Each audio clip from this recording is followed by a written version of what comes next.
Bismillahirrahmanirrahim. I am Dr. Nadra Hamid and I am here to teach you the diaphragm today.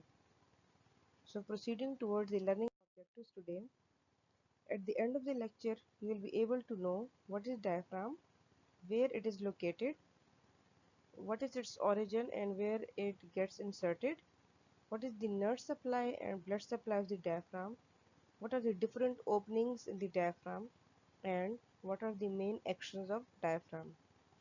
So diaphragm is actually a sheet-like muscle, sheet, very thin muscle like this. Here, the first diagram is showing the thoracic cage, and the second one is showing the thoracic cage is separated from the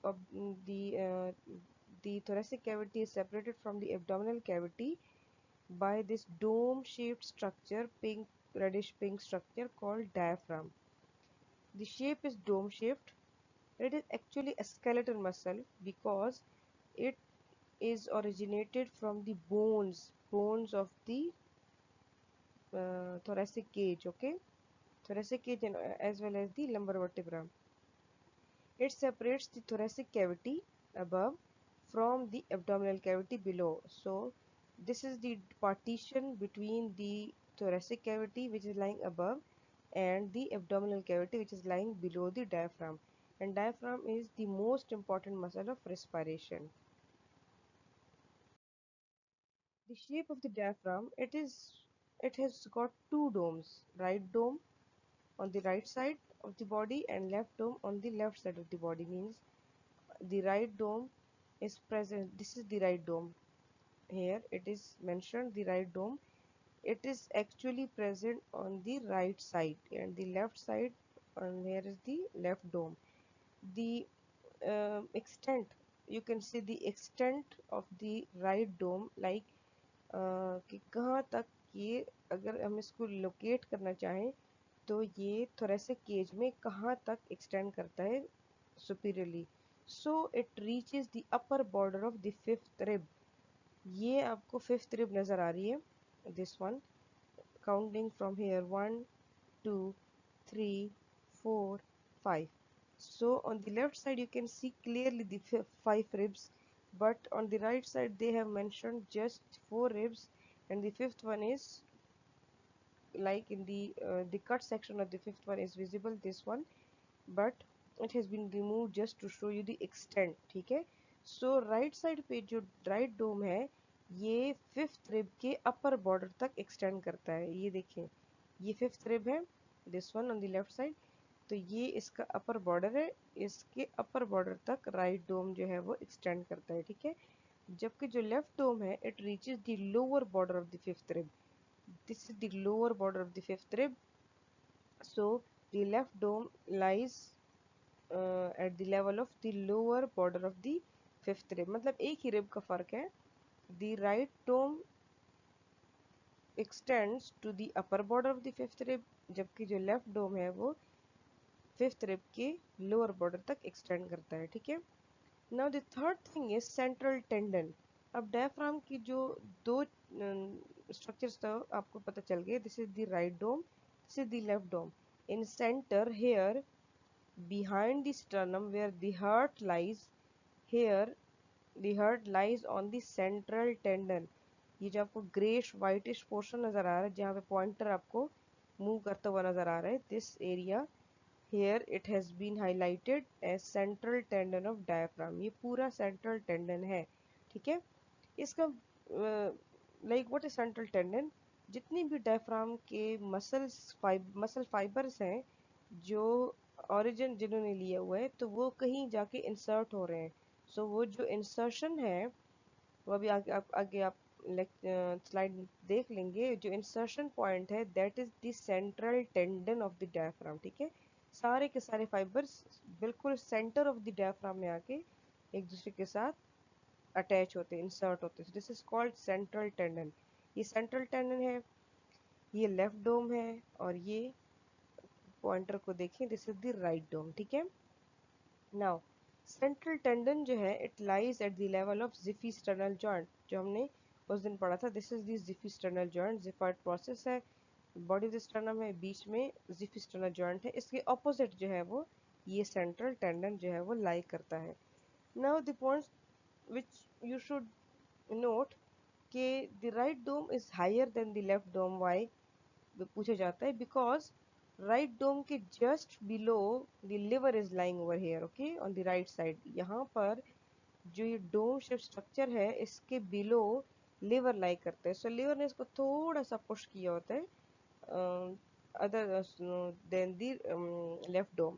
so left dome के नीचे भी थोड़ा सा part है liver का, but right डोम के below ज़्यादा है, so that's why the right dome is bulging more than the left one. The central tendon lies between the domes and at the lower level. जो सेंट्रल टेंडन है ये आपको थोड़ा सा डिप्रेस सा नजर आएगा, ठीक है, ये इन डोम्स के बीच में है और ये थोड़ा सा ऐसे लोअर लेवल पे है, मतलब डोम से थोड़ा सा नीचे लेवल पे है, because here the heart is lying over the central tendon, ठीक है, सेंट्रल टेंडन के ऊपर यहाँ पर हार्ट लाई करता है, that's why it is like at lower position, but the thing is कि the heart is enclosed by pericardium, the outer covering of the heart is pericardium, and the pericardium जो उसकी वो है layer that is attached to the central tendon, fused with the central tendon of the diaphragm. Now here towards coming towards the origin of the diaphragm. origin में थोड़ा सा इसको समझने की चीज़ें हैं, डोंट बी पैनिक, ठीक है, थोड़ा इजी है। origin is like it has three parts, as the name will suggest its origin, like three में फर्स्ट पार्ट स्टर्नल पार्ट, सो स्टर्नल पार्ट मीन्स कि स्टर्नम से आएगा, बट स्टर्नम में किधर से आएगा? It arises from the deep surface of the xiphoid process. Here the body is lying, this diagram is taken as like a body is in the supine position, बंदा लेटा हुआ है, and it is transected, वो बिल्कुल आपको centre से separating thoracic cavity from the abdominal cavity, abdominal cavity को remove किया गया है, so you are able just to see the diaphragm, ठीक है। सो ये सेक्शन जो है आपको सुपाइन सेक्शन नजर आ रहा है, नीचे से आपको डायफ्राम दिखाया हुआ है, okay. So here comes the xiphoid process. ये जो फाइबर्स हैं, ये पॉइंटर वाले जो नजर आ रहे हैं, ये आपके पास वो फाइबर्स हैं जो कि स्टर्नल पार्ट से origin ले रहे हैं हेयर, ठीक है, just below the just behind this xiphoid process, these fibers are taking origin from sternal part, the so from xiphoid process, so this part is known as sternal part. Costal means ribs, ठीक है, costal जो वो है rib cage जो है, ठीक है, costal part it arises from deep surfaces of the lower six ribs and costal cartilages. ये डोम्स जो आपको मैंने लास्ट स्लाइड में दिखाए थे, जो कि नीचे से फिफ्थ रिब तक सारा कवर कर रहे थे, ठीक है, सो वो सारे के सारे जो रिब्स हैं जहाँ तक जिसको ये क्रॉस करके ऊपर की तरफ जा रहा है, उन सारे रिब्स से ये ओरिजिन ले रहा है, ठीक है। So the coastal part is originating from the deep surfaces, means inside the surfaces of the lower six ribs and costal cartilages. ये costal cartilages हैं, ठीक है, ये ribs हैं, so all these reddish part is from the is the costal part except the sternal part। ये दोनों sides पे आपको जो नजर आ रहे हैं, ठीक है, ये रेडिश रेडिश, ये सारा इसका कॉस्टल पार्ट है, और ये लोअर सिक्स रिब्स और इसके एडजॉइनिंग जो ये कॉस्टल कार्टिलेजेस हैं इससे ओरिजिन ले रहा है। So you have studied about two origins, sternal part this one and the costal part this one, okay। Now going toward the third, vertebral part, means this part is taking origin from the vertebra, so vertebra में भी इसके two origins, like you can say it is taking origin from two things. Number one thing is crura and the second one are arcuate ligaments, ठीक है, घबराने की जरूरत नहीं है, ये सब कुछ इसमें मेंशन है कि क्रूरा क्या चीज है और क्रस प्लूरल इज क्रूरा, और आर्कुएट लिगामेंट क्या चीजें हैं, ठीक है। So first of all coming toward the crura, these are actually the muscle fibers of the diaphragm. Here where the pointer is located, here is written the right and left crura. ये right cross है जो right side पे present है, this one, and this one is the left cross, ठीक है। अब right cross क्या चीज है, ये डायफ्राम के वो मसल फाइबर्स हैं जो कि ये लंबर वर्टिब्रा के बॉडीज और इंटरवर्टिबल डिस्क से ओरिजिनरी नजर आ रहा है आपको, बिल्कुल स्ट्रेट मसल का एक फाइबर्स जा रहे हैं जो कि L1, L2 और L3, here L1 lumbar vertebra 1 and lumbar vertebra 2 और लंबर वर्टिब्रा 3 से ओरिजिन ले रहे हैं और फिर ऊपर जाके जो है वो इंसर्ट होते हैं, ठीक है। So this one was the right cross. Left cross भी सेम लंबर वर्टिब्रा से ही ओरिजिन ले रहे हैं और उनकी इंटरवर्टिबल डिस्क जो बीच में पड़े हुए हैं उनसे, बट दी L1 L2 से ओरिजिन ले रहे हैं। जो राइट क्रस था वो L1 L2 L3 से था, और जो लेफ्ट क्रस है वो L1 और L2 से है सिर्फ, ठीक है। सो ये इसका वर्टिब्रल ओरिजिन है, left cross right cross, okay.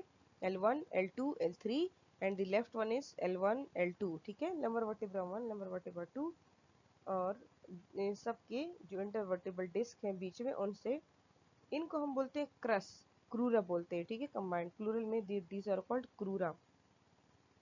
Now coming towards the arcuate ligaments. What are the arcuate ligament? Arcuate ligaments, ठीक है। So the first thing is median arcuate ligament. Look at this thing. जहाँ pointer है, there is mentioned median arcuate ligament. It is the ligament that is joining these two crura. ये right crus नजर आ रहा है, ये left crus नजर आ रहा है, बीच में आयोटा है। अब आपको आयोटा के ऊपर एक ग्रेश स्लिंग नजर आ रही है जिसके ऊपर पॉइंट किया हुआ है, ठीक है। दिस रेडिश पॉइंटर जो आपको नजर आ रहा है मूव करता हुआ, ये अगर आप इसको नीचे जाके देखें, so here is mentioned median arcuate ligament, ठीक है। Median arcuate ligament is actually joining this left cross with this right crus and it is forming a sling for the aorta, abdominal aorta के लिए एक sling बना रहा है, this one, this is median arcuate ligament, ठीक है। now the second one is medial arcuate ligament. medial arcuate ligament क्या चीज है, ये आपके पास है मीडियल आर्कुएट लिगामेंट, ठीक है। लेफ्ट साइड पे जो ये आपको मेंशन किया हुआ है मीडियल आर्कुएट लिगामेंट, ये यहाँ से ओरिजिन लेता है सॉस मसल, ठीक है। सॉस आगे जाके पढ़ेंगे, सॉस मसल है उसका जो उसके अपर पार्ट पे एक फेशिया सा कवर करता है, ठीक है। That is called medial arcuate ligament, ठीक है। So it is a type of thickening of fascia, ठीक है, और द सॉस मेजर मसल जिसको बोलते हैं मीडियल आर्कुएट लिगामेंट। सिमिलरली ये जो लेटरल आर्कुएट लिगामेंट इसके साइड पे देख रहे हैं आप, this one is the fascia covering the quadratus lumborum muscle, ठीक है। क्वाड्रेटस लंबोरम मसल, ये जो आपको इस राइट साइड पे देखें, जहाँ पॉइंटर में मूव कर रही हूँ, ये जो वर्टेब्रा के साथ साथ जो मसल मूव कर रहा है, this one is sauce muscle, ठीक है, सॉस मसल। और इस मसल के साथ जो है वो है क्वाड्रेटस लंबोरम, जो मसल आपको वर्टेब्रा के साथ साथ रन करता हुआ नजर आ रहा है जिससे पॉइंटर है, this is known as psoas muscle, ठीक है। और सॉस के बिल्कुल एडजेसेंट जो लेटरली आपको नजर आ रहा है, this is quadratus lumborum muscle. अब सॉस के ऊपर ये देखें, ये ऊपर वाली ग्रेश आर्क शेप नजर आ रही है एक थिंग, उसको बोलते हैं medial arcuate ligament right side पे, ठीक है। और इसके साथ क्वाड्रेटस लंबोरम के ऊपर जो फेशियल थिकनिंग नजर आ रही है, this is lateral arcuate, arcuate arch, ठीक है, arcuate ligament, lateral arcuate ligament laterally, medial arcuate ligament medially, lateral arcuate ligament over the quadratus lumborum muscle, medial arcuate ligament over the psoas muscle, ठीक है। Left side पे आपको ligaments तो नजर आ रहे हैं, मीडियल आर्कुएट लिगामेंट में नजर आ रहा है, this is the lateral arcuate ligament, लेकिन इनकी उसको जो मसल जिसके नीचे पास हो रहे थे वो लेफ्ट साइड पे रिमूव किए हुए हैं, ठीक है। राइट साइड पे आपको सिर्फ नजर आ रहे हैं मसल्स की जो है वो ओरिजिन वगैरह। सो insertion is, this diaphragm is inserted in this grayish part known as central tendon. ये आपको सेंट्रल टेंडन बीच में ग्रे ग्रे नजर आ रहा है। सारे इसके ओरिजिन मिला के, the sternal origin, the costal origin, the vertebral origin में crural origin, the arcuate ligaments origin, ये सब मिला के सेंटर में बीच में इंसर्ट हो जाते हैं and is known as central tendon of the diaphragm. Now coming towards the nerve supply. So the nerve supply of diaphragm is motor nerve supply and sensory nerve supply. Motor का आपको idea है, which is coming from the central nervous system, and the sensory which is coming from the receptor. ठीक है. So sorry, which is going from the receptor. Receptor से जो जा रहा है वो sensory है, जो receptor की तरफ आ रहा है central nervous system से वो motor है. अब whole diaphragm की including the peripheries means sidewise जो है, और मतलब ये डोम्स जो है, ठीक है, डोम्स की और साथ में ये सेंट्रल टेंडन की, ये पूरे के पूरे डायफ्राम की जो मोटर नर्व सप्लाई है, जो कि इसकी तरफ सेंसेशंस लेकर आते हैं, that is through phrenic nerves. ठीक है, the word phrenic is actually diaphragm से थोड़ा सा रिलेटेड होता है. ठीक है, so phrenic nerves coming from cervical spinal segment 3, 4 and 5, वो फ्रीनिक नर्व्स इसकी मोटर सप्लाई है एज अ होल पूरे डायफ्राम की. जबकि जो सेंसरी नर्व सप्लाई है वो दो पार्ट्स में डिवाइडेड है.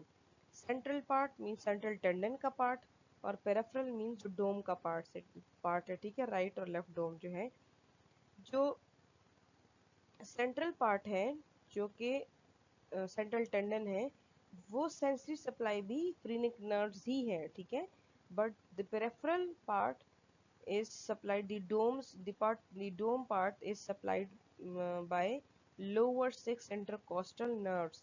Why lower six intercostal nerves? Because the peripheral part is, no, sorry, the diaphragm is taking origin from the lower six ribs. ठीक है, अब lower six ribs जब origin लेगा तो it will be covering the lower six intercostal spaces as well. In intercostal spaces में आपके पास nerves भी हैं और आर्टरीज भी हैं. सो जो इसके इंटरकॉस्टल नर्व्स हैं, जिसके रिब्स के साथ साथ ये ओरिजिन ले रहा है, वो सारे इसको डोम्स को, पेरिफेरल पार्ट को सेंसरी सप्लाई भी दे रहे हैं. So motor nerve supply is through the whole of the diaphragm is supplied by phrenic nerve. Sensory, the central tendon is supplied by phrenic nerve, but the domes are supplied by, the peripheral part is supplied by lower six intercostal nerves. Blood supply, the arterial supply, जो arteries supply कर रही हैं, these are coming from internal thoracic artery. Internal thoracic artery is actually the artery running in the thorax. ठीक है, thorax का जो part है, anterior wall of the thorax, उसमें रन करता है. ठीक है, इंटरनल thoracic artery. सो वो इसको ब्रांचेस दे रही हैं. And inferior phrenic artery from abdominal aorta, this is the abdominal aorta, ये जो आपको रेडिश नजर आ रहा है पॉइंटर के साथ. ठीक है, वो इसको ये ब्रांचेस दे रहे हैं. ये जो आपको right and left inferior phrenic arteries mention नजर आ रही हैं, these branches are given by the abdominal aorta, which is passing from the abdomen into the thorax, sorry, from the thorax into the abdomen. ठीक है, तो वो thoracic aorta से abdominal aorta में कन्वर्ट हो रहा है. सो जैसे ही वो डायफ्राम के बिलो पास होता है, सो वो यहाँ से आपके पास डायफ्राम को ब्रांचेस देता है, known as inferior phrenic arteries. ठीक है, so branches from internal thoracic artery, inferior phrenic arteries और lower six intercostal arteries. जैसे आपने intercostal nerves पढ़ी हैं, उसी तरह से intercostal arteries भी हो गई. ठीक है, so intercostal arteries और inferior phrenic arteries from abdominal aorta and internal thoracic artery की branches. और veins जो है, similarly they are accompanying the arteries. जो arteries के नाम होंगे वो veins के भी होंगे. ठीक है, corresponding. This is the again this slide is showing the blood supply. This is the internal thoracic. These are the internal thoracic arteries. ठीक है, running in the anterior thoracic wall. और नीचे से inferior phrenic arteries branch देती हैं coming from this abdominal aorta, that is thoracic aorta के बाद जो abdominal aorta start होता है, वो नीचे से diaphragm को ये वाली branches आपको नजर आ रही है, ये दे रही है inferior phrenic artery. Now coming towards the one of the important topics, openings in the diaphragm. ठीक है, जब मैंने आपको थोरेक्स का इंट्रोडक्टरी लेक्चर दिया था, I told you that the thoracic cavity is separated from the abdominal cavity through diaphragm, but it has several openings। ठीक है, कुछ openings हैं जो कि इसमें present हैं, which are allowing different structures to pass between the thoracic cavity and the abdominal cavity। उन openings के नाम जो हैं वो बेसिकली उन बड़े बड़े विसरा के नाम पर हैं जो कि इनमें पास हो रहे हैं। For example, the number one opening is, we are going to discuss the aortic opening। So this one, the see the pointer, this one is the aortic opening, जिसमें मैंने आपको बताया था कि राइट लेफ्ट क्रस और right cross K बीच में median arcuate ligament present होता है जो कि इन दोनों को ज्वाइन करता है। वो मीडियन आर्कुएट लिगामेंट जो है वो इस आयोटिक ओपनिंग को स्लिंग लाइक एक ओपनिंग में कन्वर्ट करते, स्लिंग लाइक एक वो करते हैं, सपोर्ट दे रहा है। ठीक है, स्लिंग बना के, सो अलाउइंग दी एब्डोमिनल आयोटा वो इसमें से पास हो रही है। ठीक है, हेयर, सो ये this aortic opening is present opposite to thoracic vertebra 12। See this another diagram, I am pointing out to the T12। ठीक है, ये T12 है, लोअर वन सबसे डॉटेड जो लाइन है। This one is the level at which the aortic opening is present in the diaphragm।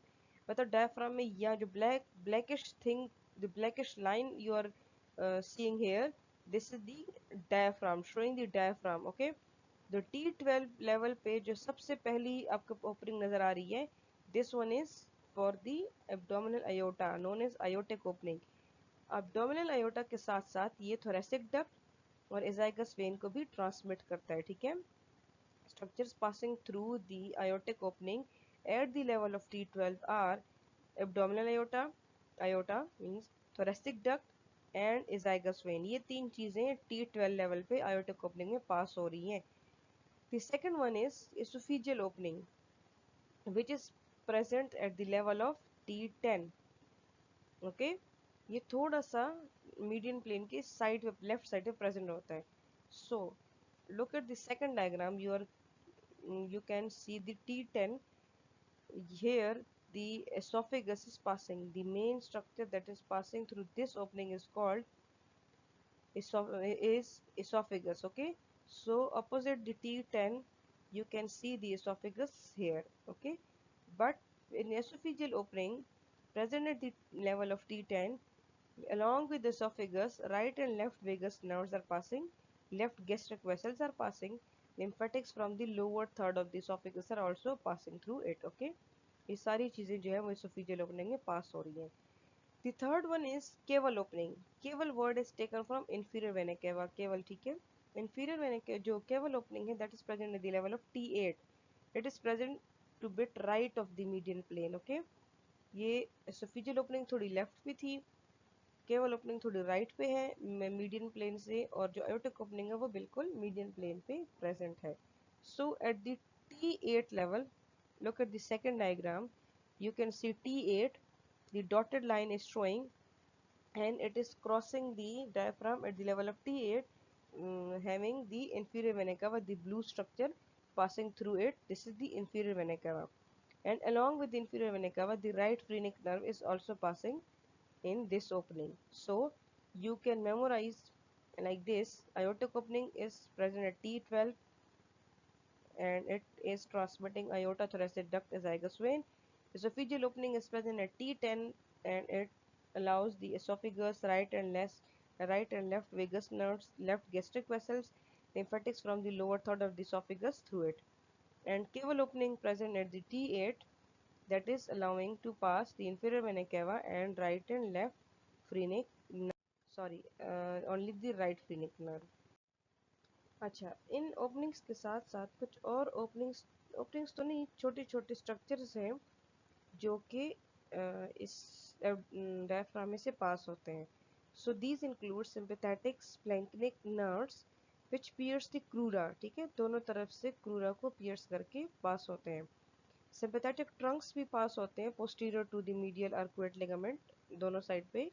और superior epigastric vessels जो हैं वो स्टर्नल और coastal origins of the diaphragm के बीच में से पास होते हैं, ठीक है। सो sympathetic splanchnic nerves, sympathetic Trunks और सुपीरियर एपिगेस्ट्रिक वेसल्स ये भी पास होते हैं through the diaphragm, but these do not have their own, जो अलग अलग इसके ओपनिंग्स हैं उस तरह से ओपनिंग्स नहीं है, ठीक है। Now coming towards the relations of the diaphragm.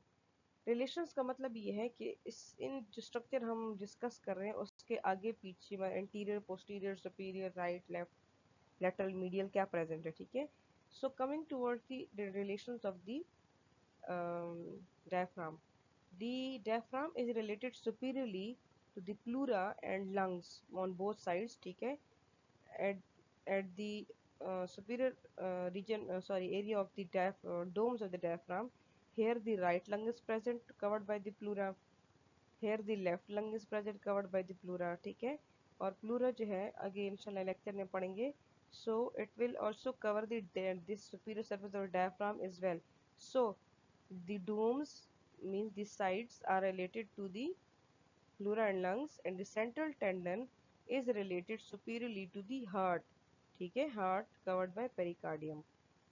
and inferior relation में the coming starting from the right side you can clearly see this liver, इतना बड़ा सा जो आपको liver नजर आ रहा है, ठीक है, राइट साइड पे थोड़ा सा लेफ्ट की तरफ भी गया हुआ है। This is the liver just under the right dome and central tendon, ठीक है।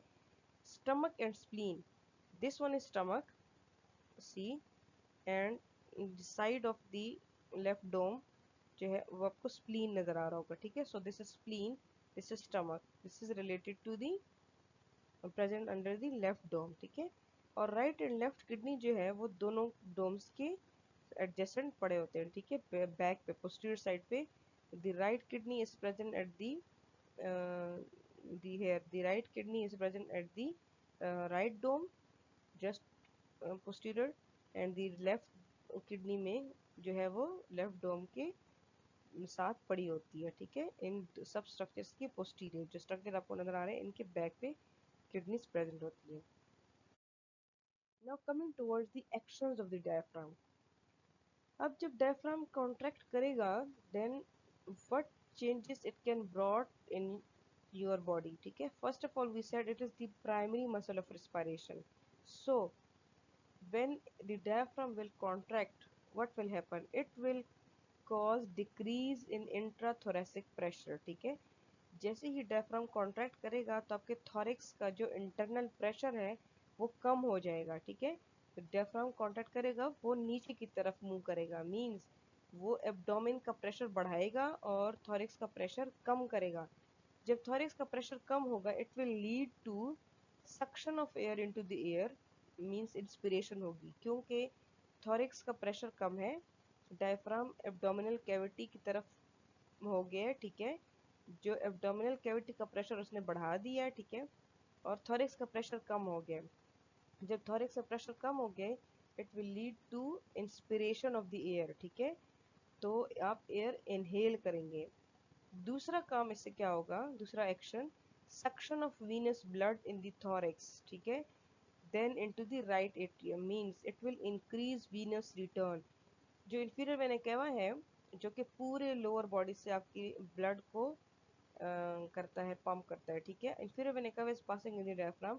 जब डायफ्राम जो है वो कॉन्ट्रैक्ट होके इंट्रा एब्डोमिनल प्रेशर बढ़ाएगा और इंट्रा थोरेसिक प्रेशर कम करेगा, तो जितना भी ब्लड इंफीरियर वेना केवा में आ रहा है या लोअर बॉडी से आ रहा है वो सारा का सारा अल्टीमेटली पोर होगा किधर, राइट एट्रियम में, because inferior vena cava is opening into the right atrium. So वो सारा का सारा ब्लड जो है वो राइट एट्रियम की तरफ पोर हो जाएगा। सो contraction of the diaphragm will lead to decrease in intrathoracic pressure, causing inspiration and causing increased venous return. Both of these actions are occurring in the thorax, ठीक है। इससे दूसरा काम क्या होगा जो मैंने आपको पहले बताया, increase in intra abdominal pressure. जैसे थॉरेक्स का प्रेशर कम हुआ तो जाहिर है कि डायफ्राम ने प्रेशर क्या कहते हैं उसको, पुश किया एब्डोमिनल कंटेंट्स को, सो उसकी वजह से एब्डोमेन का प्रेशर ज़्यादा हो गया. So it can help in defecation, stool passing में, micturition, urine passing of urine, and childbirth. All these three maneuvers are done when the intra-abdominal pressure is increased by the contraction of diaphragm. And constant contraction of the diaphragm and abdominal muscles helps support of the vertebral column during weightlifting. जो abdominal muscles हैं उनकी contraction, जो weight lifters होते हैं, their abdominal muscles and diaphragm वो इस तरीके से constant contraction में रहते हैं कि their vertebral column is supported, कि वो ज़्यादा उस पर प्रेशर ना पड़े, सो उनको वेट लिफ्टिंग में इजी हो. These were the actions of the diaphragm. Clinically now coming towards, मैं आपको थोड़ा थोड़ा आइडिया दे दूँ क्लिनिकल नोट्स का, ठीक है, regarding related to the diaphragm. There is a phenomena known as referred pen.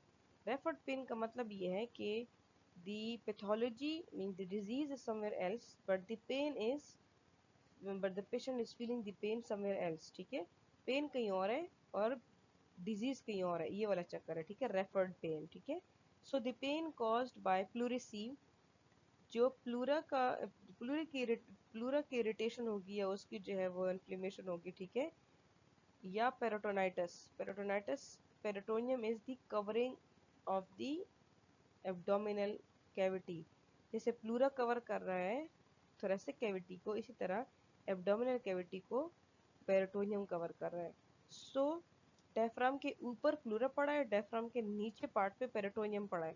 दोनों में से किसी का भी कोई भी इन्फेक्शन होगा या इन्फ्लेमेशन होगी तो जो सेंट्रल एरिया में होगी, ठीक है, mean centre of the diaphragm पे ऊपर से प्लूरा या नीचे से पेरिटोनियम इन्फ्लेम्ड होगा, so that pain will be referred to the shoulder tip. Why shoulder tip? Because the central area of the diaphragm was supplied by phrenic nerve. So phrenic nerve जो है वो shoulder tip की तरफ जो है वो pain refer करेगा. Clear? While pain caused by pleurisy and peritonitis in the peripheral area of the diaphragm is referred to anterior abdominal wall. For example, इसको आप ऐसे समझ सकते हैं जैसे sensory nerve supply मैंने आपको diaphragm की पढ़ाई थी, सो उसमें हमने पढ़ा था कि जो सेंट्रल टेंडन है उसका जो सेंसरी नर्व सप्लाई है वो फ्रीनिक नर्व है. ठीक है, सो और जो सेंटर जो पेरिफेरल एरिया है उसकी लोअर 6 इंटरकोस्टल नर्व्स है. ठीक है, अब ये जो फ्रीनिक नर्व है ये सिर्फ और सिर्फ सेंट्रल टेंडन से तो नहीं लेके जा रहा ना, सेंसेशन कहीं और भी लेके जा रहा होगा. ठीक है, शोल्डर टिप की तरफ. सिमिलरली जो लोअर 6 इंटरकोस्टल नर्व्स हैं वो एंटीरियर एब्डोमिनल वॉल से भी सेंसेशन लेके जाती हैं. सो वो सारे के सारे नर्व्स का जहाँ जहाँ आपको मेन सेंसेशन इनकी जाएगी उस जगह पे पेन फील होगा. सो अगर central area of the central tendon of the diaphragm पे प्लूरा से या पेरिटोनियम से कोई इन्फ्लेमेशन होगी तो वो वाला जो पेन होगा वो शोल्डर टिप पे होगा. ठीक है, जबकि डोम से अगर कोई इन्फ्लेमेशन पेरिटोनियम या प्लूरा से रिलेटेड जाएगी तो वो पेरिफेरल एरिया में जब से जाएगी तो उसका पेन आपको फील होगा एंटीरियर एब्डोमिनल वॉल में. ठीक है, this was one clinical aspect. Second one is hiccup. Involuntary spasmodic contraction of the diaphragm due to gastric irritation of the vagus nerve. हमने अभी उसमें पढ़ा था ओपनिंग्स ऑफ द डायफ्राम में कि उसमें था हमारे पास एसोफेजियल ओपनिंग जो थी that along with esophagus right and left vagus nerve were passing. ठीक है, थ्रू द डायफ्राम. तो अगर कोई वेगस नर्व की बार बार जो है वो हो रही है, सिग्नलिंग हो रही है. ठीक है, so because of the gastric irritation of the vagus nerve, so involuntary contraction जो है वो डायफ्राम की भी होगी because vagus nerve is passing through diaphragm. ठीक है, so it will cause hiccup. जो हमें हिकअप्स फील होते हैं that is because of all this phenomena. Diaphragmatic hernia, ये भी आप पढ़ेंगे आगे जाके, but It is actually the herniation of the part of the stomach to into the thoracic cavity due to weakness of the muscle around the esophageal opening of the diaphragm. esophageal opening हमने पढ़ा था, ठीक है, कि वो esophagus mainly esophagus को transmit कर रहा है. बट अगर esophageal ओपनिंग के अराउंड जो मस्कुलर पार्ट है डायफ्राम का वो वीक है, वो इतना इसको होल्ड नहीं कर पा रहा, so part of the stomach like you can see here and here, ठीक है, थोड़ा सा स्टमक का जो पार्ट है या ये जो यहाँ से पेरिटोनियम कवर जो स्टमक है, ये आपके डायफ्राम से प्रोट्यूड कर जाएगा टुवर्ड्स द डायफ्राम, ठीक है, toward the thoracic cavity here. थोड़ा सा स्टमक का पार्ट जो है वो जाएगा इस तरफ, ये आपके thoracic कैविटी में. हेयर इस तरह भी जा सकता है जिस तरह दूसरे डायग्राम में आपको नजर आ रहा है. This is called diaphragmatic hernia. Hernia का मतलब है कि कोई एक चीज अपनी जगह से मूव करके दूसरे किसी ओपनिंग के थ्रू मूव कर जाए, ठीक है. So stomach is moving from its own place in the esophageal opening through the diaphragm into the thorax, ठीक है, थॉरेक्स में थोड़ा सा मूव कर जाता है. This is known as diaphragmatic hernia. Thank you so much.